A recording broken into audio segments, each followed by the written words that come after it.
शन्नो मित्रशं वरुणः शन्नो भवत्पर्यमा शन्न इन्द्रो बृहस्पतिः शन्नो विष्णुरुक्रमः नमो ब्रह्मणे नमस्ते वायो त्वमेव प्रत्यक्षं ब्रह्मासि तमेव प्रत्यक्षं ब्रह्म वदिष्यामि ऋतं वदिष्यामि सत्यं वदिष्यामि तन्मामवतु तद्वक्तारमवतु अवतु माम् अवतु वक्तारम् ॐ शान्ति शान्ति शान्तिः ॐ सहनाववतु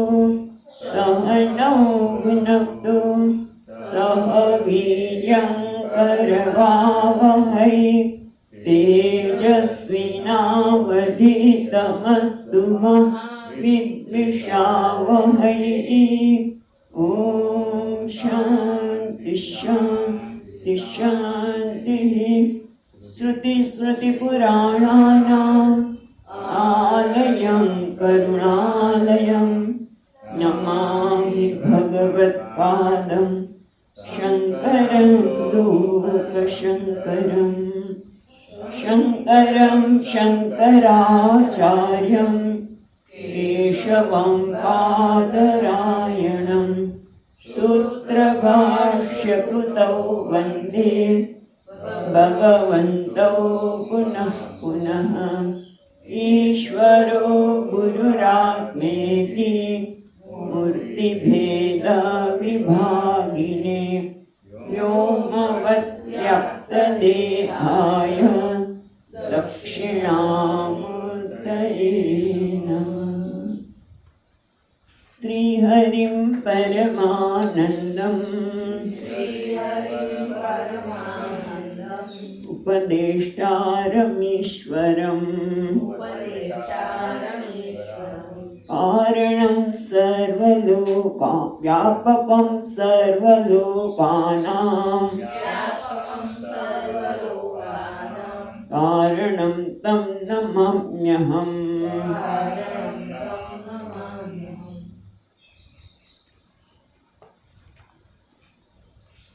આપણે ગઈકાલે જોતા હતા એક પ્રશ્ન થયો, કારણ કે કેટલા વખત સુધી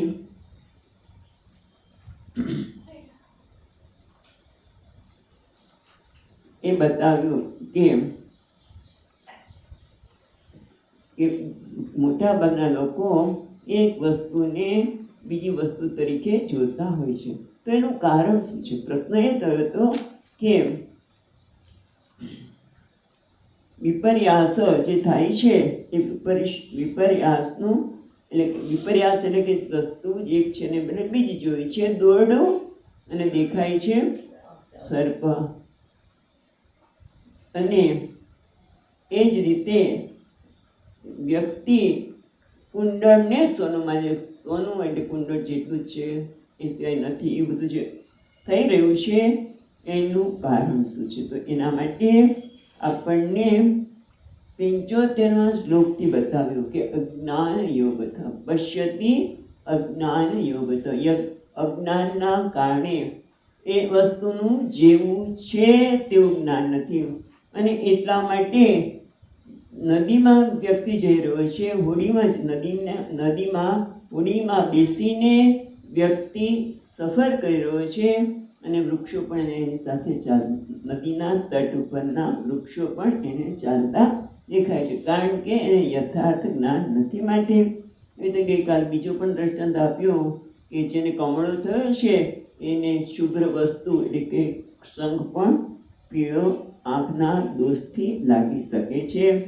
એ રીતે જ્યાં સુધી આત્માનું યથાર્થ જ્ઞાન નથી ત્યાં સુધી વ્યક્તિ અજ્ઞાનના કારણે આત્મા એ દેહ જેટલું નાને છે, દેહ જ આત્મા છે.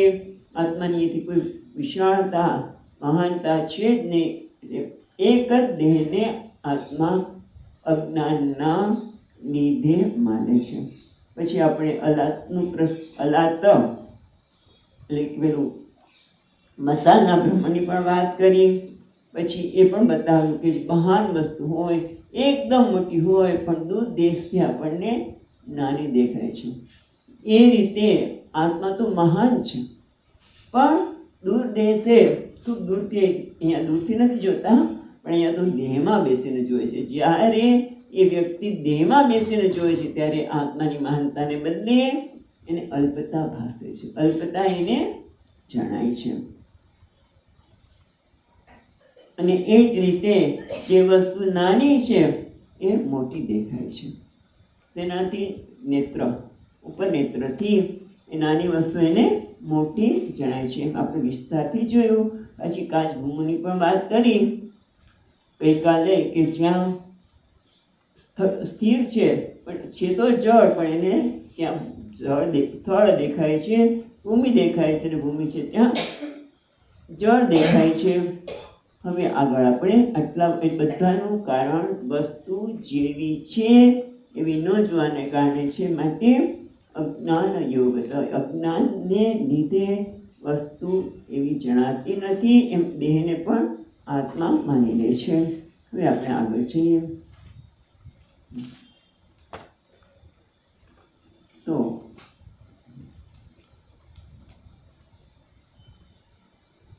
84મો શ્લોક આવ્યા. બરાબર, 83 સુધી જોયા હતા. મણિત્વ સુધીની વાત કરી હતી કે અગ્નિ છે પણ એને મણિ સમાન લાગે છે, ચળકતું લાગે છે માટે, અને જ્યાં મણિ છે ત્યાં અગ્નિનો પણ ભાસ થઈ શકતો હોય છે. ત્યાં સુધી 83મા શ્લોક સુધી જોયું હતું, રાઈટ? 84મો શ્લોક. અપ્રેસુ સત્સુ ધાવત્સુ સોમો ધાવતિ ભાતિ વૈ તદ્વદ આત્મનિ દેહત્વં પશ્યત્ય જ્ઞાન યોગતઃ. એટલે હવે બીજું દ્રષ્ટાંત આપે છે કે અભ્રેસુ સત્સુ ધાવસુ. અભ્રેસુ એટલે વાદળ, સત્સુ ધાવસુ વાદળ દોડી રહ્યા છે. સોમો ધાવતી ભાતિ વૈ, અને જાણીએ કે સોમ ચંદ્રમાં દોડી રહ્યો છે. ચંદ્રમાં જાણે કે દોડી રહ્યો છે એવું લાગે છે. અને આપણે વાત કરી કે આમ કોને લાગે? બાળકોને. પણ જ્યારે બધું જ્ઞાન થઈ ગયા પછી એ જ જ્ઞાનનો ઉપયોગ માં પોતાનું કાર્ય કઢાવવા માટે કરે. બાળકને ખબર નથી, બાળકને લાગે ચંદ્રમાં દોડી રહ્યો છે.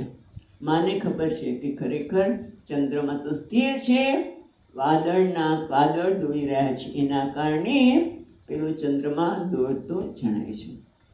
એટલે પછી માં કીધું ને આ અનુભવેલું છે, એટલે કોકને જોયેલું તો છે જ.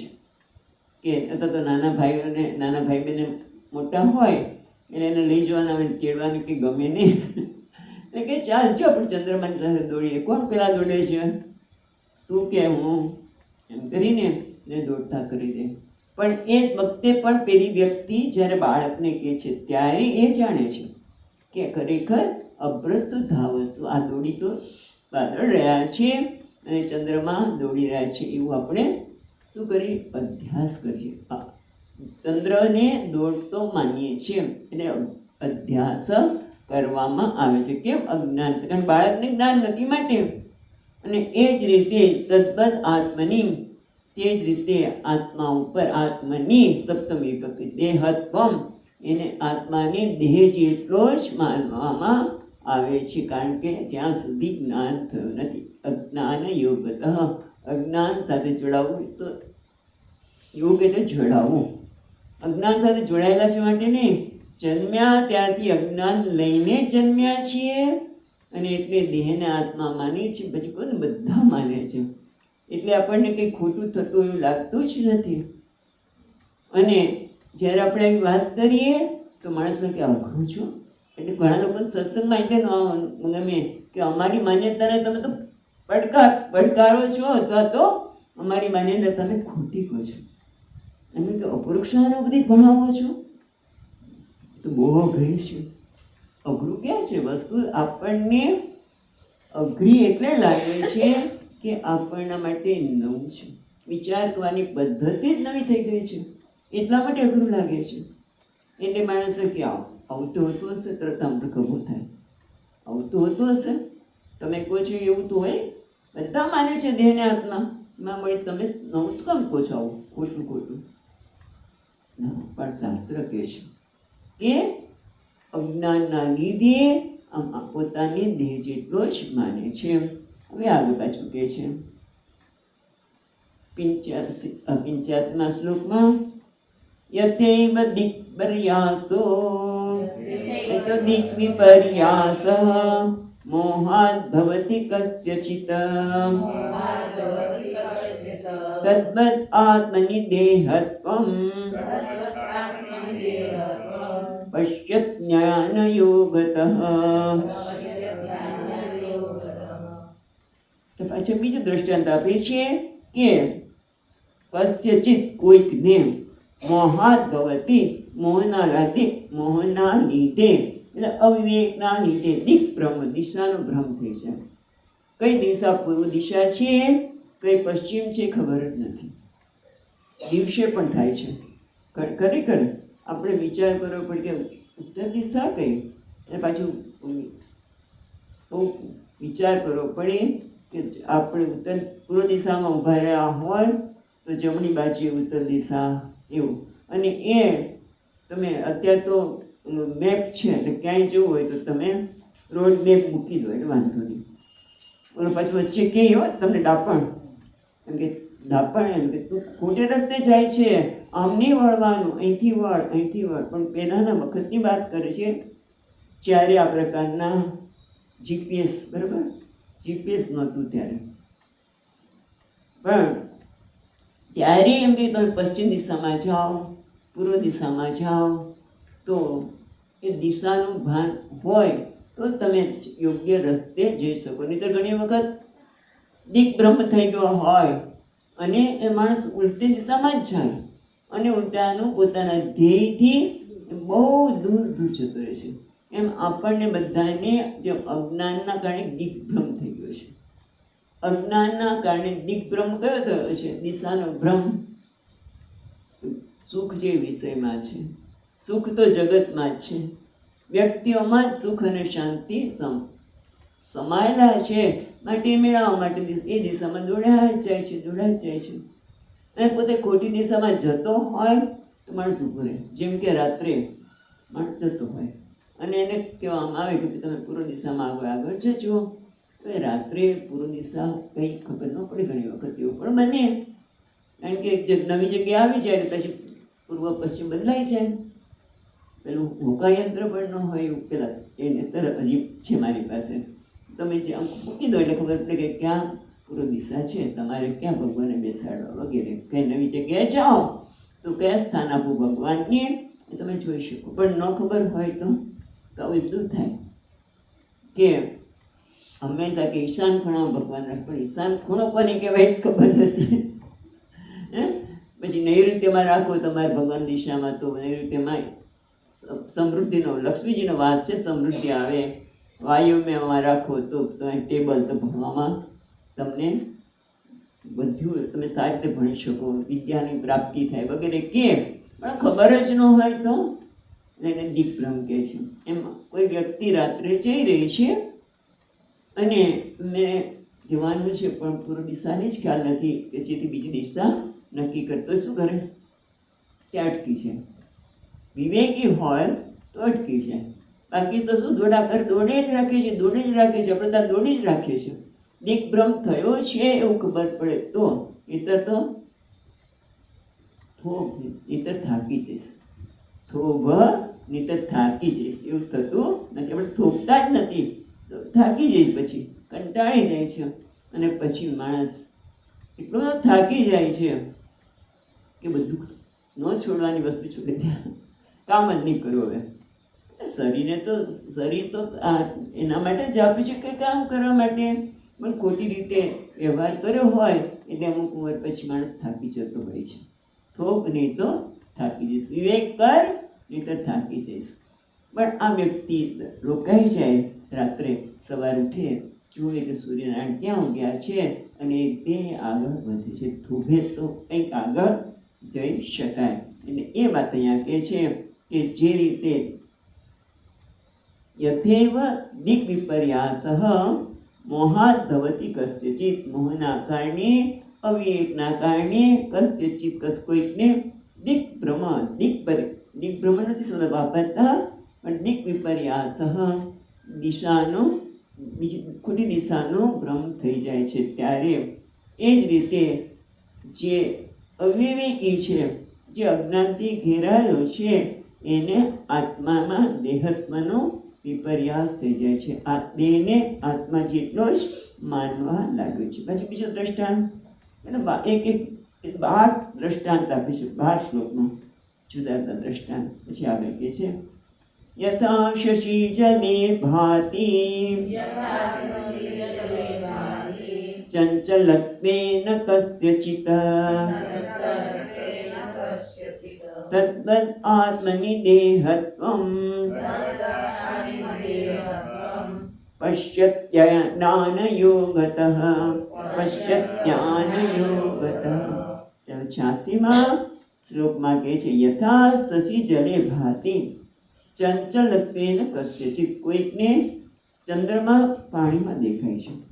ખરેખર ચંદ્રમા તો આકાશમાં છે, પણ આકાશમાં રહેલા ચંદ્રનું પ્રતિબિંબ પડે છે અને એને દેખાય છે ચંદ્રમા જળમાં. જેમ એવું કહેવાય છે રામચંદ્રજી માટે કે કૃષ્ણ ભગવાન માટે, હા, એટલે માએ મને ઓલો ચાંદો લાવી આપો, રામચંદ્રજી માટે જ છે લગભગ, કે રામચંદ્રજી કહે છે, કૃષ્ણ ભગવાન માટે બીજું છે, હમણાં કહીએ બીજું છે એના માટે. એટલે રામચંદ્ર માં બસ કહે કૌશલ્યા માને મને તમે આનો ચાંદો જ લાવી આપો. માં કે ક્યાંથી ચાંદો કેમ લાવી આપો? બહુ રડવા માંડ્યા. પછી એકદમ માને યાદ આવે, પાણીનું મોટું તાંબાકુની લે આવે કે જો હા હા આવી ગયું ચાંદો, આવી ગયો, ખુશ થઈ ગયા. એવી રીતે શ્રી કૃષ્ણ માટે પણ એવું કહેવાય છે. એમના માટે બીજું કહેવાય છે, જો કે આ ચંદ્રનું જેવું નથી, પણ બીજી વાત છે કે અરીસામાં જોતા હતા તો એને પોતાનું પ્રતિબિંબ દેખાણું. એને કે જો માં મારો મિત્ર આવે છે એટલે માખણ આપ, એને મારે માખણ ખવડાવવું છે. માં કે આને કેમ માખણ ખવડાવશે? પછી આ કે જો ખવડાવવું છે ને એના મોઢા, ભગવાન કૃષ્ણના હાથમાંથી જે માખણ નોંધો છે ને એના મોઢા પાસે મૂક્યો, એને ખાઈ લીધું એના મિત્રે. પણ એની વે તો કૃષ્ણ ભગવાનની એમ જ વાત યાદ આવી, પણ રામચંદ્રજીને ચંદ્ર માએ લાવી આપ્યો. પણ પછી એ ચંદ્ર છે કે જો કે વિચારો હલે જ વિચારો, એ અહીંથી અહીં ડોલાઢોલ કરે છે. તરત જ ચિંતા થઈ કે આ ચંદ્રને શું થઈ ગયું, સ્થિર થતો જ નથી. પણ એ અભ્રત શુદ્ધ આવે, કદાચ થોડીક વાદળનો ઝોકો આવ્યો હોય કે કોઈ કારણે ચંદ્ર નથી હલતો, પણ ખરેખર તો પાણી હલે છે. ત્યાં તો વાદળથી કદાચ હલતું હોય, પણ પછી થોડીક વખત પાણી પણ હવાના હલે છે. ત્યારે ચંચલત્વેન કસ્યચિત, ત્યારે કોઈને એમ લાગે છે કે આ ચંદ્રમાં પણ એકદમ હલી રહ્યા છે, ચંચળ બની ગયા છે. જે મનની ચંચળતા વાત કરી હતી કે મન છે એ ચંચળ છે, પણ એની ચંચળતા ક્યાં અધ્યાર થાય છે? આત્મા પર. અને એટલા માટે મન સ્થિર છે. ધ્યાયતી વ લેલાયતી વ, કોઈ કે હું તો એ ધ્યાનસ્થ થઈ જવું, એટલે કે હું ધ્યાન, પણ ધ્યાન તો ક્યાં છે? મન શાંત થઈ ગયું છે માટે ધ્યાન લાગી ગયું. અને ચંચળ છે માટે મન ચંચળ છે, એને લીધે હું ચંચળ છું. આ પ્રકારનું અજ્ઞાન યોગતઃ, અજ્ઞાનના લીધે એને લાગે છે. એટલે આ રીતે દ્વાદશભિઃ શ્લોકૈઃ, આ 12 શ્લોક સુધી અજ્ઞાનના કારણે કેવા કેવા લોકો આપણે અનુભવ કરી રહ્યા છીએ, એ અનુભવને આધારે નિર્ણય કરાવે છે કે આ દેહને જ આત્મા કેમ માને છે વ્યક્તિ? તો કે દેહને જ આત્મા, કારણ કે દેહ આત્મા દેહ જેટલો તો છે, પણ એ દેહ જેટલો જ નથી. ખ્યાલ આવે છે? આત્મા દેહ તો છે જ, પણ દેહ જેટલો જ નથી. પણ સામાન્ય રીતે અજ્ઞાની લોકો દેહને જ આત્મા, દેહ જેટલો જ છે, એટલે દેહત્વમ પશ્યતિ. એ કયા પછી હવે સંહાર કરતા કહે છે 87માં શ્લોકમાં, બરાબર, 87. એવમ આત્મન્ય વિદ્યાત દેહાધ્યાસો હિ જાયતે સ એવાત્મ પરિજ્ઞાનાत् લીયતે ચ પરાત્મની. એવમ એટલે ઉક્ત પ્રકારેણ આત્મની અવિદ્યાતઃ આત્મજ્ઞાનાत् દેહાધ્યાસ મનુષ્ય અહમ ઇત્યાદિ બુદ્ધિ જાયતે ભવતી. એને કહે છે એવમ, આ રીતે છે ને, એવમ પછી આત્મની અવિદ્યાતઃ, આ રીતે અવિદ્યાત અજ્ઞાનના કારણે આત્મની દેહાધ્યાસો હિ જાયતે, દેહાધ્યાસ હિ પ્રસિદ્ધિ, જાયતે ભવતી બને છે. આ રીતે અજ્ઞાનના કારણે આત્મામાં દેહનો અધ્યાસ થાય છે. એટલે કે બે થાય છે. આમ તો આત્મા દેહમાં અને આત્મામાં બંનેમાં પરસ્પર અધ્યાસ થાય છે. શું થાય છે કે આત્માને દેહ જેટલો આત્મામાં દેહનો અધ્યાસ થાય છે અને આત્માને દેહ જેટલો જ માનવામાં આવે છે. અને એ જ રીતે દેહ તો છે, જડ છે, અચેતન છે, પણ એમાં આત્માનો અધ્યાસ થવાથી દેહ ચેતનવંતો બને છે. અને ચેતનવંતો દેહ બને છે માટે જ એ ચેતનવંતા દેહને હું માનવામાં આવે છે. એને હું માને છે. મનુષ્ય અહમ ઇત્યાદિ, મનુષ્ય છું, પુરુષ છું, સ્ત્રી છું. પછી તો એક વખતે શરૂ થયું ને, પછી તો હા, અમે તો ઔદિચ્ય બ્રાહ્મણ છીએ, અમે તો આ પટેલ છીએ, એટલે એ સિવાય બીજાની સાથે વાત પણ નહીં કરીએ. એ અમારા ગોળના યોગી શબ્દ વાપરે, અમારા ગોળના નથી, અમારા અવડાના નથી, પાણી ન પીએ, વગેરે વગેરે. એટલે એ અજ્ઞાન આપણને ક્યાં ક્યાં લઈ જાય છે. પહેલાં તો મનુષ્ય, હું મનુષ્ય છું, પછી હું સ્ત્રી છું. અને સ્ત્રી તો કેવું છે, અબળા છે, અબળા નથી. આ દુર્ગાય બની શકે તો જરૂર પડે તો, પણ અબળા છે, પછી આ છે, તે છે, તેનો તિરસ્કાર થાય, એક થાય. અને એ જ રીતે હું પુરુષ છું, વગેરે વગેરે. એટલે અજ્ઞાન યોગત દેહાધ્યાસ. દેહાધ્યાસ એટલે હું આઈ એમ એઝ ગુડ એઝ બોડી, એટલે હું આ શરીર જેટલો જ છું, એથી વિશેષ કંઈ નથી. એનું નામ છે દેહાધ્યાસ. અજ્ઞાનના કારણે પહેલાં દેહમાં અધ્યાસ આવે, એટલે કે દેહ જેટલો જ છું, આથી વિશેષ નથી. અને કેમ? કારણ કે દેહમાં આત્માનું પ્રતિબિંબ પડે છે, આત્મા ચેતનવંત મળે છે. દેહ એટલે સૂક્ષ્મ શરીર પણ અંદર આવી ગયું. સૂક્ષ્મ શરીરમાં પહેલાં તો આત્માનું પ્રતિબિંબ પડે અને એના લીધે ચિદાભાસ એ ચેતનવંતો બને, અને પછી દેહ પણ ચેતનવંતો બને છે. અને પછી આપણે બને છે શું કે આત્મા જે મહાન છે એને અલ્પ માની લઈએ છે. આત્મા જે જ્ઞાન સ્વરૂપ છે એને અજ્ઞાની માની લઈએ છે. જે આત્મા આનંદ સ્વરૂપ છે એને જ દુઃખી માની લે છે. માની લે છે તો વાંધો નહીં, ભલે માનવું, પણ મુશ્કેલી એ છે કારણ કે આપણો સ્વભાવ, આત્માનો સ્વભાવ છે આનંદ સ્વરૂપ, આત્માનો સ્વભાવ છે જ્ઞાન, ચૈતન્ય એ, અને પોતાને અને કેવો છે સત્ય, એટલે હોવા પડે. જે અમર છે એને મર્ત્ય માની લે અને પછી સહન થતું નથી, એ સ્વીકાર્ય થતું નથી. કારણ કે જે સ્વભાવ છે એ સ્વભાવની વિરુદ્ધ જઈએ એટલે આપણે સ્વીકાર્ય ન થાય. આપણે સ્વભાવ છે એમાં જ આપણે સ્વસ્થ રહીએ. જેમ કે પાણી તમે ગરમ કરો તો એ સ્વસ્થ ન રહી શકે. પાણી એ તરત જ ઠંડુ થઈ જવાનું, પાણી ઠંડુ થઈ જવાનું, કારણ કે પાણીનો સ્વભાવ છે ઠંડક કે શીતળતા. એટલે એના સ્વભાવ પ્રમાણે જ જેમ કીધું ને, પાણી હંમેશા ઉપરથી નીચે તરફ જ વહે, એને બીજું કંઈ કરવું ન પડે, વહેવાનું જ છે. પણ એ જ રીતે આપણા બધાનો સ્વભાવ તો આનંદ સ્વરૂપ છે. એટલે દુઃખથી ગમે નહીં, કે આપણે સ્વભાવથી વિખૂટા પડી ગયા અને એટલા માટે મને મૃત્યુ ગમતું નથી.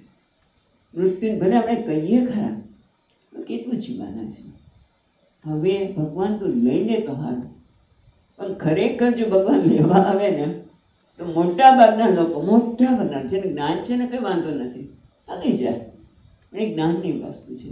પણ લેવા આવે ને, મારે હજી જીવું છું, હજી તો આ કામ બાકી છે, પેલું પૌત્ર તો છે જ, પણ પૌત્ર એને એનું આ કરવાનું છે, પેલું કરવાનું છે.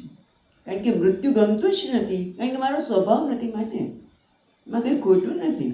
ભલે આપણે કહીએ પણ છતાં ખરેખર મૃત્યુને સ્વીકાર્ય થતું નથી. કંઈક કરીને આપણે આગળ સ્વસ્થ થઈએ. એટલે એવી રીતે અસહાયતા, પરતંત્રતા આપણો સ્વભાવ નથી. કારણ કે અસહાયતા કે પરતંત્રતા આવીએ તો આપણે ગુંગળામણ થાય, ક્યારે એમાંથી છૂટીએ. પણ શું કરીએ, ઘણી વખત એવું થાય કે હવે કોઈકના પનારે પડ્યા છે, એ જ્યારે આપણને કંઈ બહાર લઈ જાય, ખાસ તો અમેરિકા જઈએ, પછી કે છે છોકરાઓને જ્યારે રજા હોય ત્યારે સ્વામીજી બહાર છે, નહીં તો ક્યાં છે. કારણ કે શું કરીએ, એ અમને આપે ત્યારે જમીએ, જ્યારે અમને નાસ્તો કરો ત્યારે નાસ્તો કરો, એટલે પછી પરતંત્રતા સ્વીકારી લઈએ છીએ. પણ ખરેખર ગમતી નથી, મને કોઈને ગમતી નથી, કારણ કે આપણો સ્વભાવ નથી. એટલા માટે કહે છે કે એવમ આત્મની અવિદ્યાત દેહાધ્યાસ્ય જાય, તે આત્મામાં અજ્ઞાનના કારણે આ દેહાધ્યાસ થાય છે. ખરેખર આમ જોવા જઈએ તો અધ્યાસ થવાનું પણ કારણ નથી. ત્યાં બ્રહ્મસૂત્રમાં ભગવાન ભાષ્યકાર અધ્યાસ ભાષ્ય લીધું છે. ત્યાં કહે છે કે ખરેખર અધ્યાસને કોઈ કારણ જ નથી. ક્યારે આપણે પ્રકાશ અને અંધકાર સાથે રહી શકે જ નહીં. પણ છતાં નૈસર્ગિકો એમ વ્યવહાર, પણ છતાં હું મારું આ બધું વ્યવહાર નૈસર્ગિક સ્વાભાવિક થઈ ગયો છે અજ્ઞાનના લીધે. નહીંતર તમે જો આત્મા છે એ પારમાર્થિક સત્ય છે, આ દેહ છે એ વ્યવહારિક સત્ય છે. બંને તમ પ્રકાશવત વિરુદ્ધ સ્વભાવયો હો ઇતરેતર ભાવવાનું અનુપત્ય. ત્યાં આગળ કે છે ભાષ્યમાં કે તમ પ્રકાશવત, આ અંધકાર અને પ્રકાશ ક્યારે સાથે રહી શકે જ નહીં. પણ છતાં એકબીજાનો પર બીજાનો અધ્યાસ થઈ છે. એ કેવો વ્યવહાર થાય છે, નૈસર્ગિક હોય, બધામાં સ્વાભાવિક આ વ્યવહાર થાય છે. પણ એ આપણને કરીએ છીએ ત્યારે પણ સ્વીકાર્ય નથી. કારણ કે વ્યવહાર તો ભલે વ્યવહાર કરીએ છીએ, પણ છતાં મને દુઃખ ગમે નહીં. એ મારો સ્વભાવ હોય તો દુઃખ સામે વિરોધ હોય જ નહીં. આપણે ઘણી વાર વાત કરીએ છીએ કે આંખમાં આવડી મોટી કીકી છે એની સામે મને વિરોધ થતો નથી. પણ એક તણખલું અંદર ગયું હોય તો કાઢ્યા પછી પણ પેલું દુખતું હોય ત્યાં સુધી એમ હજી કદાચ છે, હજી છે, કારણ કે મારો સ્વભાવ નથી. એમ દુઃખ એ મારો સ્વભાવ નથી, અજ્ઞાન એ મારો સ્વભાવ નથી, એ મને સ્વીકાર્ય નથી. અને એટલા માટે મને પ્રયત્ન કરી છે. એટલે આ તે કહે છે કે સ્વ એવ આત્મની પરિજ્ઞાતે, બીજી લીટીમાં કહે છે સ્વ એવ આત્મની પરિજ્ઞાનાત નિયતે છે પરમાત્મની. પણ આ અધ્યાસ છે એ જાય તો ખરો કે નહીં? તો કે હા, એ બસ અધ્યાસ સાથે જીવાનું છે? તો કે ના, જઈ શકે, પણ ક્યારે?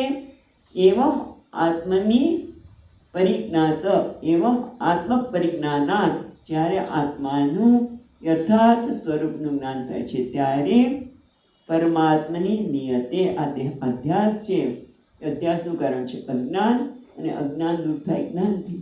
જેમ અંધકાર છે પ્રકાશથી દૂર થાય, એમાં અજ્ઞાન છે એ જ્ઞાનથી દૂર થાય. એટલે કયું અજ્ઞાન છે? આત્માનું અજ્ઞાન.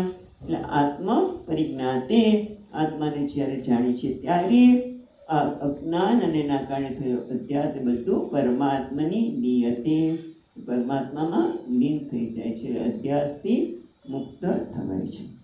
બરાબર? એટલે અહીંયા કહે છે સકારણ, એટલે કારણ એટલે અજ્ઞાન, અને અજ્ઞાનનું જે કાર્ય છે બધાની નિવૃત્તિ થઈ શકે છે. પણ એના માટે આત્માનું યથાર્થ જ્ઞાન થાય ત્યારે. તે આત્માનું યથાર્થ જ્ઞાનને જરાક વિસ્તાર બતાવે છે કે આત્માના જ્ઞાનમાં અધ્યાસ લીન થાય છે તો એ કેવી રીતે એ આગળ વિસ્તારથી 88માં શ્લોકમાં બતાવે છે. 88 શ્લોક. સર્વમાત્મતયા જ્ઞાતમ જગત્સ્થાવર જંગમમ અભાવા સર્વભાવાનાં દેહસ્ય ચાત્મતા કુતઃ.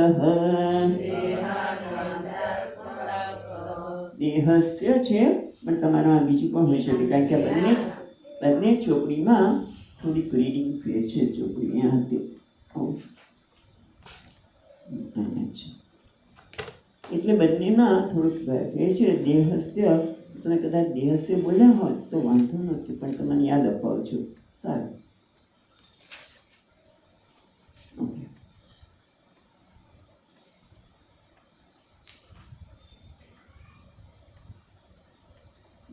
દેહાનામ ચાત્મતા કુતઃ દેહસ્ય ચ આત્મતા કુતઃ. બંને દેહાનામ બહુવચનના લીધે દેહાનામ લખ્યું છે. અહીંયા દેહસ્ય બંને છઠ્ઠી વિભક્તિ છે. રીતમાં દેહાનામ ચોપડીમાં ગીતા પ્રેસને આમાં દેહસ્ય. ઓકે. સર્વ આત્મતયા જ્ઞાતમ જગત સાવર જંગમમ. એટલે જ્યારે આત્માનું જ્ઞાન થાય છે, આત્માનું યથાર્થ જ્ઞાન થાય છે કે આત્મા કોણ છે, તો કે આત્મા એટલે કે પરમાત્મા એ જ આ જગતનું કારણ છે. પણ કયું કારણ છે? વિપરીત કારણ. કયું કારણ છે? એ નિમિત્ત અને ઉપાદાન કારણ બંને છે. એવું જ્યારે સમજાય અને કારણ છે એ કાર્યમાં અભિવ્યક્ત થાય છે. જેમ સુવર્ણ છે એ બધા જ અલંકારમાં અભિવ્યક્ત થાય છે. એ બધા જ અલંકારો શું છે? સુવર્ણ છે. સુવર્ણ સિવાય એ નથી. એમ આત્મા એ પરમાત્મા છે. શું છે? સચ્ચિત આનંદ. એ જ આ જગત રૂપે અભિવ્યક્ત થાય છે. કારણ કે નિમિત્ત કારણ પણ એ છે અને ઉપાદાન કારણ પણ એ જ છે. અને એટલા માટે એ વેદાંત જ કહી શકે. કારણ કે પરમાત્મા વૈકુંઠમાં બેઠો છે, ક્યાંક બેઠો છે અને એણે આ જગત બનાવ્યું છે. અહીંયા તો એમ કે બધું જ પરમાત્મા બની ગયું છે. સ્થાવરમ જંગમમ, બધું જ પરમાત્મા બની ગયું. જેમ સુવર્ણ જ બધા અલંકારમાં છે એવી રીતે આને ખબર પડે છે કે સ્થાવરમ જંગમ, જગતમાં જે કંઈ સ્થાવર જંગમ છે એ બધું જ આત્મા છે. બરાબર? તો બીજી રીતે પછી જોઈએ, પણ વિચારીએ કે જે બધું જ આત્મા જ હોય તો જે પોતાને પેલા શું માનતું હતું? અજ્ઞાનાત આત્મની દેહાધ્યાસ અવિદ્યાત આત્મને દેહાધ્યાસ. જે પોતાને ફક્ત દેહ જેવો માનતો હતો, હવે જ્ઞાન થયું કે આત્મા જ સર્વ છે. સ્થાવર જંગમ જે કાંઈ છે એમાં આત્મા જ છે, પરમાત્મા છે. તો શું થયું? સર્વાત્મા તયા, એટલે આત્મા સર્વ છે, આત્મા સર્વાત્મા છે. તો પછી બીજું શ્રેષ્ઠ શું આવે? કે હું જ સર્વાત્મા છું. થયું ને? જો આત્મા સર્વાત્મા છે, સ્થાવર જંગમ જે કંઈ છે એ આત્મા જ છે. એટલે સર્વાત્મતયા જ્ઞાતમ જગત સ્થાવર જંગમમ. આ જગત જે સ્થાવર જંગમ છે આત્મા જ છે. આત્મા જ બધાનો આત્મા છે. એક દેહનો આત્મા નહીં, બધા દેહનો આત્મા છે. એટલે કે હું જ સર્વાત્મા છું, હું જ વિરાટ પુરુષ છું. અસ્થિ ભાતિ પ્રિયમ અને નામરૂપ. આ બધું જ જગતમાં જે સ્થાવર જંગમ છે મારો વિલાસ છે. એવું થાય ને? જો જ્ઞાન થાય તો આજ થઈ શકે ને. બીજું શું હોય કે અસ્થિ ભાતિ અને પ્રિય એ જ આ જગતમાં બધે મિલસી રહ્યું છે. નામરૂપમાં એનો જ વિલાસ છે. જે કંઈ સ્થાવર જંગમ, સારું ખરાબ, નાનું મોટું, સુંદર કદરૂપું જે કંઈ છે એ બધું જ આત્મા છે. તો આ બધું જ મારો વિલાસ છે, આત્માનો વિલાસ છે. પછી એ સમજણ પડી જાય તો પછી ડર ક્યારે? ભય ક્યારે? કારણ કે આપણે તો નાની નાની વસ્તુ હોય ને એનો ડર લાગે. ઘણી વખત રાત્રે પેલું છે ને આમ ચોર આ ગમે તે રીતે લોકો આવીને ચોરી કરી જાય છે. અત્યારે તો તમે દિવસે ઓલા આવીને ઘણી બધી વખત બધા કે તમે આમ કરશો ને તમારું આ લઈ જશે ને પેલું લઈ જશે. એટલે આ ડર તો અંદર પેઠેલો હોય અને રાત્રે આપણે કદાચ પાણી પીવા માટે ઉઠીએ અને અવાજ આ વાસણનો છોડ છોડ, ખરેખર તો બિલાડી આટા મારતી હોય ને ઘણી વખત તો સવારમાં કબૂતર એવું કરતા હોય. કબૂતર જો અંદર આવી જાય ને તો આંખો પકડાય તો વાસણ પડી જાય, મીકા હોય તો ચોર આવ્યું ચોર. એટલે આપણે એક નાની બિલાડી કે ઉંદરથી પણ બી જતા હોય. અને ઘણા લોકો તો આમ આપણે ગરોળી કહીએ ને એનાથી તો લોકો કેવા ડરે. કેમ? કારણ કે એના કરતાં ઊંચું નીચું માટે જ્યાં જુદાપણું આવે ત્યાં ડર આવે. જ્યાં શરૂઆતમાં ત્યાં જ્યારે પોતે હું જ શરૂઆતમાં છું પછી મને કોને ડરવાનું? કોઈ અવાજથી કે કશાથી ડરવાની આવશ્યકતા જ નથી. પણ એ ક્યારે કે હું શરૂઆતમાં છું ત્યારે. એટલે કાં તો એવું કહી શકાય કે બધા દેહમાં એની આત્મબુદ્ધિ છે. એટલે બધા દેહ હું છું શરૂઆતમાં. એટલે આ બધા દેહમાં હું જ વિસરી રહ્યો છું, અથવા તો કોઈ દેહમાં નથી. હું આ બધા દેહથી બંને છે. આત્મા બધામાં છે અને બધાથી અતીત પણ છે. ખ્યાલ આવે છે? એમાં બધા દેહમાં છું, અથવા તો બધા મારા છે, અથવા તો કોઈ મારું નથી. હું ક્યાંય અટવાતો નથી, કારણ કે અતીત છું. આ રીતે જ્ઞાન થવું છે. એટલે કે સર્વાત્મતયા જ્ઞાતમ જગત સ્થાવર જંગમમ અભાવા સર્વભાવાના. પછી સર્વભાવાના અભાવાત દેહસ્ય અથવા દેહાનામ જ આત્મતા કુતઃ. જ્યારે મને ખબર પડી કે બધું જ હું છું તો પછી સર્વભાવાના અભાવાત એટલે પછી જે આ દેહ વગેરેમાં હું બુદ્ધિ છે, સત્ય બુદ્ધિ છે, એ તો રહી જ નહીં. કારણ કે બધા દેહ મારા છે તો પછી એક દેહ મારું કેવી રીતે થાય? તો પછી દેહાધ્યાસ કેવી રીતે થાય? અજ્ઞાનના કારણે એ એક દેહને હું માનતો હતો. હવે જ્ઞાન થયું કે આત્મા શું છે? ભગવદ્ ગીતા સર્વક્ષેત્રેષુ ભારત ક્ષેત્રજ્ઞમ ચાપી મામ વિદ્ધિ સર્વક્ષેત્રેષુ ભારત. બધા જ ક્ષેત્રમાં હું ક્ષેત્રજ્ઞ છું. એટલે પરમાત્મા છે. પછી એ બધા જે બહારના બધા ભાવ છે એ કેવા છે? એ પોતે સ્વતંત્રતા ધરાવતા નથી. સર્વભાવના જે ક્ષેત્ર છે એ ક્ષેત્રની પોતાની સત્તા તો છે જ નહીં. એ ક્ષેત્રજ્ઞના લીધે છે. એમ આત્માના લીધે જ આ બધા ભાવને, આ બધા દેહ, મન, બુદ્ધિ વગેરે છે. પણ હવે તો આત્મા સત્ય છે. એટલે કારણ તો આ દેહ બધું બધા દેહ હું છું, અથવા તો હું દેહ નથી. એટલા માટે અહીંયા તો હું દેહ જ નથી એ બતાવે છે. એટલે કે દેહસ્ય આત્મતા કુતઃ. એટલે દેહસ્ય એક વચન વધારે સારું લાગે છે. એટલે કે એક દેહમાં આત્મતા ક્યાંથી શક્ય બને? દેહાનામાં તો બધા દેહ, બરાબર. એટલે અહીંયા આવું મને જાણે છે કે દેહસ્ય ચ આત્મતા કુતઃ. એટલે એક દેહમાં પછી આત્મભાવ, એક દેહમાં દેહાધ્યાસ શક્ય જ નથી. જ્યારે પોતે પોતાને સર્વાત્મતયા જાણે છે, જે કંઈ છે મારો જ વિલાસ છે, એટલે પછી બીજા બધા ભાવ, એટલે કે ભાવ એટલે દેહમાં, બુદ્ધિમાં, બધામાં આત્મતા શક્ય જ બની શકે નહીં. કારણ કે એને ખબર છે કે સત્ય શું છે અને મિથ્યા શું છે. આ દેહ એ શું છે? એ મિથ્યા છે. અને આત્મા હું એ સત્ય છે. સત્ય અને મિથ્યા, તો મિથ્યા પોતે સ્વતંત્ર અસ્તિત્વ ધરાવી શકે નહીં. મિથ્યા પોતાનું સ્વતંત્ર અસ્તિત્વ ધરાવી શકે નહીં. જેમ દોરડામાં દેખાતો સર્પ, તો સર્પનું અસ્તિત્વ કોને આધારે છે? દોરડાને આધારે છે. એમાં દેહનું અસ્તિત્વ, દેહ શું છે? મિથ્યા છે, પરતંત્ર છે. કોના પર આધારિત છે? આત્મા પર, સત્ય પર. તો પછી આ દેહસ્ય આત્મતા કુતઃ. તો પછી આ દેહમાં આત્માપણું કેવી રીતે શક્ય બને? જ્યાં સુધી ખબર નથી ત્યાં સુધી સુવર્ણનું સ્પષ્ટ જ્ઞાન થઈ ગયું નથી. ત્યાં સુધી અલંકારમાં અનેકતા દેખાય છે. પછી અલંકારની પોતાનું જુદાપણું ક્યાંથી હોય? કારણ કે અલંકાર બધું સુવર્ણ છે એવું જ્યારે ખબર પડી જાય પછી ઓલી સ્વામીજી સરસ વાત કરે. ઓલી નાનકડી બેન હવે તો લોકો પહેરતા નથી હોતા, નાકમાં સોનાનો દાણો પહેરવી કદાચ, અને એને એમ થાય કે અરે રે હું તો કેટલી નાનકડી છું. આ જો ને મુઠ્ઠી મારા કરતાં મોટી પેલી બેન પહેરે છે એના કાનમાં મુઠ્ઠી મોટી, હાથમાં બંગડી તો હા મારા કરતાં કેટલી મોટી, અને ગળાનો હાર તો કેટલો મોટો છે, કેટલા ડબલ 3-4 સેનો સોનાનો હાર પહેર્યો છે, મારે તો કોઈ અસ્તિત્વ જ નથી.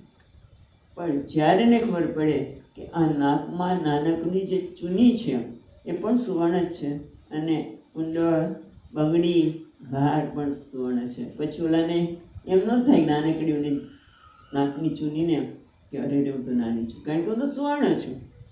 પછી કે આત્મતા કુતઃ, એટલે હું આટલી જ છું એવી એને પોતાને ભાવ ઉત્પન્ન થતો જ નથી. જ્યારે સુવર્ણ જાણ્યા પછી એને એમ ન થાય કે હું નાનકડી છું, કારણ કે હું સુવર્ણ છું, એમ હું આત્મા છું. પછી આ દેહની અલ્પતા, દેહની મર્યાદા, પરતંત્રતા એને સાલતી નથી, કારણ કે સ્વતંત્રતા દેહની છે જ નહીં, એ તો મિથ્યા છે. એટલા માટે જરૂરી શું છે? આત્મજ્ઞાન. આત્મજ્ઞાનમાં દેહાધ્યાસ લીન થાય છે. અને આત્મજ્ઞાન કેવું હોય તો કે જ્યારે સર્વાત્મતયા પોતાને જાણે ત્યારે જ આ બધા જ ને સર્વાત્મતયા જાણે ત્યારે જ દેહાત્મ ભાવ રહેતો નથી. નનુ, હવે આગળ કહે છે, નનુ જ્ઞાનિનઃ નિષ્પ્રપંચાત્મતયા મમ કિમ સ્યાત. હવે જ્ઞાનીને આ જ્ઞાનથી સર્વાત્મતયા જાણે છે, પણ એની મને શું? બ્રાહ્મણી ભોજને અન્ય તૃપ્તિ નાસ્તી. જેમ કે કોઈ બધાને બ્રહ્મ ભોજન કરાવવાના છે, બધા બ્રાહ્મણોને ભોજન બોલાવ્યા, બધા ઉઠી કરીને જમી લીધું, પણ એ જમ્યાથી મને થોડી તૃપ્તિ મળવાની છે. ખ્યાલ આવે છે? પ્રશ્ન એવો કરે છે કે જેમ બ્રાહ્મણ ભોજન કરે તો બીજાને તૃપ્તિ થોડી થવાની છે.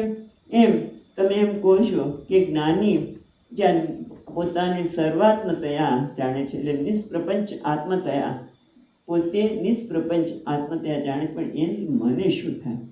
મને શું થાય? એવું કદાચ શિષ્ય પૂછતો હોય એવું લાગે છે, કારણ કે જવાબમાં ગુરુજી શિષ્યને જ કહેતા હોય છે કે એથી છે, જો તારો આવો પ્રશ્ન હોય કે આ જ્ઞાનથી મને શું મળે, તો આગળ કહે છે આપણે 89-89 શ્લોકમાં, આત્માનં સતતં જાનન કાલમ નય મહાદ્યુતે. હવે જો તમારે અહીંયા બીજો શબ્દ છે, બરાબર છે ને? મહામતે, કાલમ નય મહામતે. ઓકે, બંને આપણે અર્થ જોઈશું. પ્રારબ્ધમખિલં ભુંજન નોદ્વેગં કર્તુમર્હસી. હવે અહીંયા જવાબ આપે છે, આત્માનં સતતં જાનમ કાલમ નય મહાદ્યુતે, અથવા તો મહામતે. એટલે આ કોણ છે? હે મહાદ્યુતે, એટલે હે મહામતી, એટલે મહામતી હતો તો મહાન બુદ્ધિશાળી. કોઈ શિષ્યને કહે છે, હજી એને જ્ઞાન નથી થયું. આપણે 15મા અધ્યાયમાં શું કહે છે? એવમ જ્ઞાત્વા બુદ્ધિમાન સ્યાત. 15મા અધ્યાયમાં ગીતામાં કહે છે જેના જ્ઞાન થાય એ બુદ્ધિમાન છે. એટલે એ રીતે મહાદ્યુતિ, જે બુદ્ધિમાન શિષ્ય અથવા તો મહામતે, એ બુદ્ધિમાન મહાનમતિ ધરાવે છે. કેમ? કારણ કે મહાદ્યુતે કામાદિ પરાભવેન સ્વહિતમ સાધનમ ઉન્મુખત્વમ.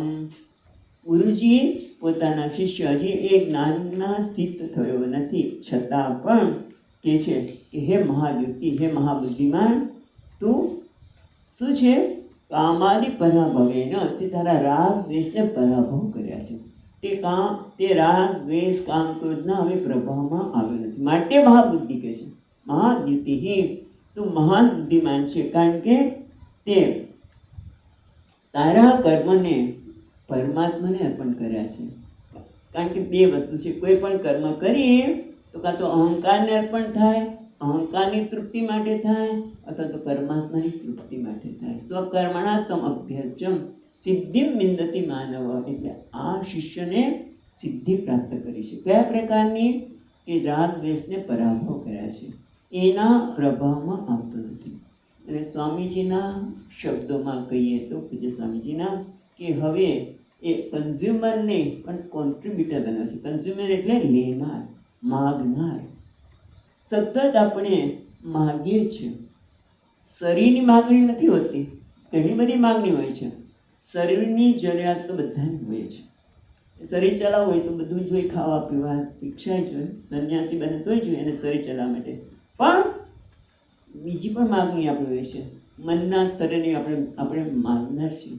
મને માન આપો, મારી સમજ છો. જેમ નાનું બાળક હોય, મોટું વણ થશે તો જોજો બધાનું ધ્યાન પોતાના તરફ ખેંચશે. બાળક પોતાનું ધ્યાન પોતાના તરફ ખેંચે. એ તો બુદ્ધિને સ્તરે, બધે સ્તરે હું માગનાર છું. મને આ મળે, મને આ મળે, મને આ મારી સાથે આ પ્રકારનો વ્યવહાર થાય. પણ હવે એ કેવો બની ગયો છે? માગનારને પણ આપનાર બન્યો છે. હવે એને સમજાણું છે કે મને માગવાની જરૂર જ નથી, કારણ કે હું તો આત્મજ્ઞાનના માર્ગે છું. અને હું તો ખરેખર મારે કોઈ ભીખ માગવાની, યાચક બનવાની જરૂર જ નથી. હું તો બહુ પૈસાદાર છું. જ્યાં સુધી મને ખબર નહોતી કે ભાઈ મારી પાસે પૈસા નથી, પણ હવે મને કાકાએ મૂકેલો બધો જ પૈસો મને મળી ગયો. પછી એ માગવાનો છે ના, બધાને આપવાનું તો શીખલાવાને આપી દે. હું કોઈકને આપવાનું, હું કોઈકને ઉપયોગી થયું. મને એક છોકરો મને વાત કરતો હતો કે અમારે એકદમ પગાર આ વખતે મને મારા શેઠે વધારે આપ્યો, ત્યારે મને સંતોષ થયો કે મારી દિવાળી સારી જશે, પણ અમે બીજા 2-4 જણને ઉપયોગી થશું કે એની દિવાળી સારી જશે. એવું થાય છે. કેમ? જ્યારે મારી પાસે પૈસા આવ્યા ત્યારે. એમ આ સાધક છે એક હવે શું બને છે?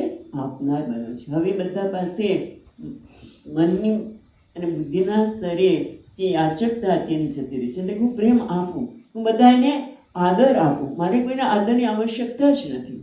હું બધાને પ્રેમ આપું, આદર આપું, બસ કંઈક ઉપયોગી થાઉં. સ્વામીજી એટલે જ કરે ને કે આપણે એમ એ જ કે ગુરુ સેવા તો કોઈકને આપ, જે તારાથી વિખૂટા પડ્યા છે. અત્યાર સુધી હું મારું જ વિચાર કરતો હતો, પણ હવે મને હું બીજાને કેમ આપું? હું બીજાને કેવી રીતે ઉપયોગી થાઉં? જે મારાથી અલગ પડી ગયા છે, જે પોતાને દિનહીન માને છે, એને હું મારા બનાવી દઉં. એ ક્યારે બને?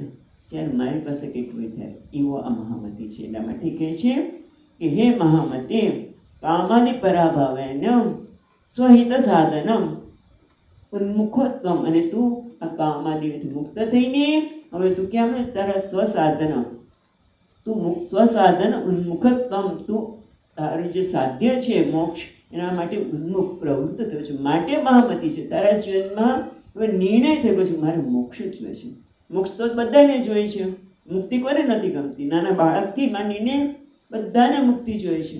કોઈને કોઈનો હાથ, નાના બાળકને પણ હાથ પકડવો નથી. પણ એ મુક્તિ મને જોઈએ છે, પહેલાં મોક્ષ જોઈએ છે. અને મોક્ષ માટે ખરેખર સાધન તો આત્મજ્ઞાન છે. એ માટે તું એનો નિર્ણય થયો છે, માટે ઉન્મુખો ભવ, તું ઉન્મુખ બન્યો છે. આત્માનમ પ્રત્યેક અભિનમ સતતમ. પછી જોઈએ એટલે ટૂંકમાં કે છે મહામતે, તું મહામતી છું, કારણ કે તું તારા ધ્યેય મોક્ષ તરફ પ્રવૃત્ત થયો છે. જે કોઈ મોક્ષ તરફ પ્રવૃત્ત થયો હોય, જ્યાં શ્રવણ મનન કરતા હોય, પણ કેવા છે મહામતી. અને પછી એને શું કરવું જોઈએ?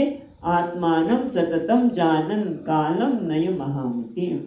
આત્માનમ એટલે પ્રત્યેક અભિન્નમ, પોતાનાથી જ અભિન્ન, જે જુદો નથી. આત્મા હું જ છું. અને એ કેવો છું? મહાન છું. મારા સૌંદર્યની કોઈ સીમા નથી. જો સૌંદર્ય ગમતું હોય તો પ્રેમનો ભૂગવતો સાગર છું. એ રીતે સતતમ આ સુક્તિ મૃત્યુ પર્યંતમ, એટલે સવારે જાગે ત્યારથી સૂએ ત્યાં સુધી સતત આ શ્રવણ મનન એમાં તારું મનને લગાવ. એની સાથે તું કર, બીજા બધામાં અટવાઈસ નહીં. પછી વેદાંત વાક્ય વિચારે કાલમ નય. જે વેદાંત વાક્ય એટલે વેદાંત વાક્ય, વેદાંતનું વાક્ય એટલે પેલું મહાવાક્ય. વેદાંત વાક્ય, વેદાંતનું મહાવાક્ય શું? તત્વમસી, તે તું છે. જે શોધી રહ્યો છે એ તું છે. તું પૂર્ણતા તારું સ્વરૂપ છે. તો અહમ બ્રહ્માસ્મિ, એ હું છું. એ પ્રકારે સતત જાગ્યા ત્યારથી સૂએ ત્યાં સુધી મૃત્યુ પર્યંતમ તું આનો જ વિચાર કર. કારણ કે તને તું ઉન્મુખ થયો છું તારા ધ્યેય તરફ, માટે તું એના તરફ કર. પછી બીજી લીટીમાં કહે છે પ્રારબ્ધમ અખિલમ ગુંજન નો ઉદ્વેગમ કરતું મનસી. એટલા માટે કે અહીંયા જો જ્ઞાની હોય તો એના માટે તો પ્રારબ્ધમાં ઉદ્વેગ થાય. પ્રારબ્ધ એનું જ્ઞાન થયા પછી પણ પ્રારબ્ધ તો રહેવાનું છે. પણ અહીંયા મહામતી શિષ્યને કહે છે જેને હજી જ્ઞાન થયું નથી, માટે પ્રારબ્ધમ અખિલમ વંચન, તારા માટે જે કંઈ પ્રારબ્ધ હોય, પ્રારબ્ધ તારા માટે જે કંઈ લાવે, સફળતા, નિષ્ફળતા, માન, અપમાન, પ્રતિકૂળતા આવે તો ઉદ્વેગ થાય. બાકી કંઈ સફળતા મળે તો મને કંઈ વાંધો નથી, નિષ્ફળતા મળે તો મુશ્કેલી છે, કોઈ મારું અપમાન કરે તો મુશ્કેલી છે, પણ એ બધું પ્રારબ્ધ છે. પ્રારબ્ધ અખિલમ વંચન, જે કંઈ પ્રારબ્ધ તારી પાસે લાવે ન ઉદ્વેગમ કરતું મહર્ષિ, એ વખતે તું ઉદ્વેગ ન કરીશ, એનાથી તું વિક્ષિપ્ત ન થઈ. જેમ ભગવદ્ ગીતામાં પણ કહે છે ને કે શું છે, ના શું આપણે આનો છે શ્લોક પ્રસિદ્ધ પ્રજ્ઞમાં છે ને, સુખેશુ અનુદિગ્ધમનાઃ દુઃખેશુ અનુદિગ્ધમનાઃ સુખેશુ વિગતસ્પૃહ વીતરાગ ભયક્રોધ સ્થિરધિ મુનિચ્છતિ. એટલે બસ તું એ પ્રકારે થા. વીતરાગ ભયક્રોધ, મનમાંથી આ રાગ, દ્વેષ, ભય એ બધા નીકળી જાય તો પછી જે કંઈ આવે એ આપણે સહજ રીતે સ્વીકારી શકીએ. એટલે કે છે ઉદ્વિગ્ન, તું ઉદ્વિગ્ન ન થઈશ, તું એનાથી વિચલિત ન થઈશ. તું તારા પ્રારબ્ધમાં જે કંઈ આવે છે એમાં કોઈ દખલગીરી ન કરીશ કે મને આમ કેમ મળ્યું, બરાબર. દખલગીરી કરવી ને એટલે કે આ બરાબર નથી, આ બરાબર નથી, અને એ બધું બરાબર કરવામાં તારા સમયને વ્યતીત ન કરીશ. જેમ સ્વામીજી કે ને આખી વખત નો ફેરવા જ કર્યું, ક્યાં બધી વસ્તુ જતી રહી ખબર પડી નહીં. પણ અહીંયા પણ બીજી રીતે જોઈએ છીએ કે તું તારા પ્રાર્થમાં જે કંઈ આવે એના દખલગીરી કર્યા વગર શું કહે છે, અખિલમ વંચન ન ઉદ્વેગમ કરતું મહર્ષિ, ઉદ્વેગ ન કરી શકે, એમાં તું વિક્ષિપ્ત ન થઈશ, કારણ કે તારી શક્તિને વણી દેશે. તો જે પ્રાર્થ આવે છે સ્વીકારે નહીં કરે તો એને સરખું કરવા માંગે, મારું અપમાન કેમ થયું, મને આમ કેમ મળ્યું, પેલું આમ કેમ થયું, તો એમાં તારી શક્તિ હણાઈ જશે અને તારે તું કામ શું કરવાનું છે, આત્માનમ સતતમ જાનમ કાલમ નય, તારો બધો સમય તું આત્મચિંતન માટે આપ. અને એટલા માટે તું જ્યારે પ્રાર્થ છે લાવવાનું છે, આપણે કરેલા કર્મો જ કંઈક ને કંઈક ફળ આપવાના જ છે. ક્યારેક અનુકૂળતા હશે, ક્યારેક પ્રતિકૂળતા હશે, અને મોટે ભાગે પ્રતિકૂળતા વધારે આવતી હોય અને નથી આવતી હોય ખરેખર, પણ આપણું મન ખરાબ છે. એ પ્રતિકૂળતાને જ યાદ રાખે બાપુ, એ પ્રતિકૂળતાને જ આપણે વધારીએ. આણે મારી સાથે આમ કેમ કર્યું, પણ તારી સાથે કેટલો બધો સારો વ્યવહાર કર્યો છે, એ કેમ ભૂલી જાય છે, એ ભૂલાઈ જાય. અને જે ન મળ્યું હોય એ જ યાદ આવે, એને મારી સાથે આમ કેમ કર્યું, મને આ કેમ ન મળ્યું, અને એના લીધે ઉદ્વિગ્ન બને. એને ન કરતું ઉદ્વેગમ કરતું ન અરસી, તારા માટે આ ઉદ્વેગ કરવો, મને આમ કેમ થયું, અને એના માટે દખલગીરી કરવી. બીજા શબ્દમાં બહુ સુંદર શબ્દ છે સ્વામીજીનો, દખલગીરી ન કરીશ, જે મળે છે એને સ્વીકાર લે. જેમ કે ને આગતે સ્વાગતમ કુર્યાત ગચ્છન્તમ ન નિવારે, જે આવે છે પ્રાર્થી સ્વીકાર લે, જાય તો જવા દે. અને તારો સમય આત્મચિંતનમાં, શ્રવણ મનન, જે વેદાંત વાક્ય છે એમાં તું પસાર કર. બહુ સુંદર વાત કરે છે. એટલે એક મિનિટ આપણે અહીંયા વાંચીએ. વિચારમ સાધ્ય જ્ઞાનાંતરમ ચખિણમ પ્રારબ્ધમ ચરમ દેહ આરંભકમ કર્મમ ભુંજનમ. અચ્છા, સુખ દુઃખ આભાસ અનુભવેન ક્ષપયન. એટલે સુખ દુઃખ એ બધું શું છે, સુખ દુઃખ, માન અપમાન, ઠંડી ગરમી, કારણ કે ઠંડી આવે તોય આપણે વિક્ષિપ્ત થઈ જાય, બહુ ઠંડી આવે છે વગેરે, તો કે છે બધા કહે છે આભાસમ અનુભવેન, આ બધું જ કેવું છે, આભાસ માત્ર છે, એને એટલી સત્યતા આપીશ. ક્ષપયન સમ ઉદ્વેગમ કરતું ન હસી, એને ક્ષપયન, એને પસાર કરાવે. જે આવે છે ને જાય છે, જવા દે, કાયમ રહેવાનું નથી. આ ગતમ શું કહે છે, નહીં લગભગ 14મો અધ્યાય, બીજા અધ્યાયનો 14મો શ્લોક આપણે નહીં માત્ર સ્પર્શાંત કૌંતેય શીતોષ્ણ સુખ દુઃખદાહ આગમા પાયનો નિત્યાહ તાન તિતિક્ષસ્વ ભારત. તું ઉદ્વેગ ન કરીશ, ઉદ્વેગ ન કરીશ. આ બધું તિતિક્ષસ્વ, આવા દે જવા દે, કારણ કે આગમાં અપાય ન માટે આવવાના જવાના છે એ રીતે, અથવા તો આભાસ માત્ર છે. પણ જેમ સર્પથી દુઃખ થતું હતું, પણ પછી વાર ભેગા દોડું છે, પછી શું થયું? આભાસ માત્ર. પછી એ જ પેલું શું કહે, આપણે મોરું છે એ પહેરીને બીવડાવતા હોય છે ને છોકરા, ભાગનું મોરું પહેરીને પછી વાવ કરે, પણ શું છે? આભાસ માત્ર છે. એમ આ બધું જ જે પરિસ્થિતિ છે એ ખરેખર આભાસ માત્ર છે. સત્ય તો આત્મા છે, આ બધું કેવું છે? આભાસ માત્ર છે, મિથ્યા છે. અને જો મિથ્યા સમજાઈ જાય તો પણ દુઃખ ન થાય, ઉદ્વેગ ન થાય. માટે એ મિથ્યા છે એમાં દ્રઢતા પ્રાપ્ત કરવા માટે પોતાનો સમય, લાંબો સમય તું આ આત્મચિંતન માટે વાપર, અને જે પ્રાર્થ દ્વારા મળે છે એને સહજતાથી સ્વીકાર કરી દે, એમાં ઉદ્વેગ કરીશ નહીં. આગળનું આપણે કાલે જોઈશું. ઓમ પૂર્ણમદ પૂર્ણમિદં પૂર્ણાત પૂર્ણમુદચ્યતે પૂર્ણસ્ય પૂર્ણમાદાય પૂર્ણમેવાવશિષ્યતે. ઓમ શાંતિ શાંતિ શાંતિ. શંકરં શંકરાચાર્યં કેશવં બાદરાયણં સૂત્રભાષ્યકૃતૌ વંદે ભગવन्तૌ પુનઃ પુનઃ. ઈશ્વરો ગુરુરાત્મેતિ મૂર્તિભેદ વિભાગિને વ્યોમવદ્વ્યાપ્તદેહાય દક્ષિણામૂર્તયે નમઃ. ઓમ શાંતિ શાંતિ શાંતિ. હરિ ઓમ. શ્રી ગુરુભ્યો નમઃ. હરિ